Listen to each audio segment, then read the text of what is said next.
يا أيها الذين آمنوا إن تنصروا الله ينصركم ويثبت أقدامكم.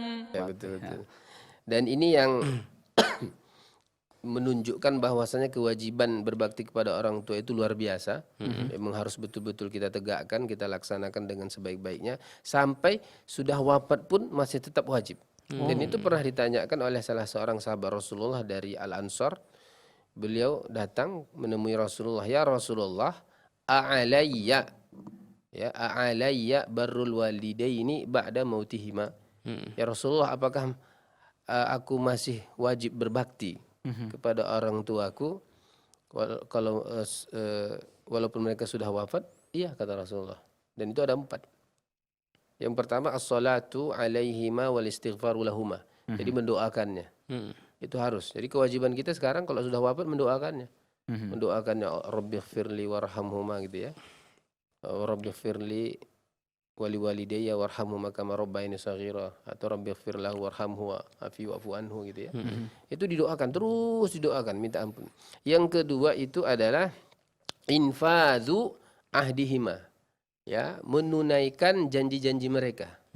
Jadi kalau mereka misalnya masih hidup pernah berjanji ingin melakukan sesuatu, punya niatan gitu ya. Tapi karena meninggal tak terpenuhi, kitalah yang melanjutkannya. Apalagi kalau dalam bentuk nazar. Misalnya aku bernazar nanti kalau aku mau buat ini gitu. Nah, gitu. Maka kita yang melanjutkannya. Gitu. Nazar puasa misalnya ya kita lanjutkan. Boleh Ustaz ya? Boleh. Nazar puasa. Atau nazar haji umroh gitu, kita yang melanjutkannya. Yang ketiga itu adalah dengan cara al-ihsanu atau al-ikramu li sadiqihima. Jadi berbuat baik kepada teman-temannya.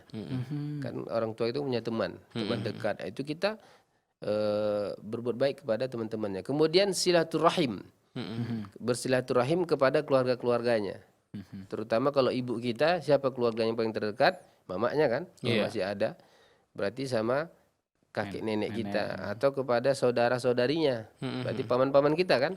Paman, bibi, uwa. Nah, itu kita tetap berkunjung, memberikan hadiah begitu. Nah, itulah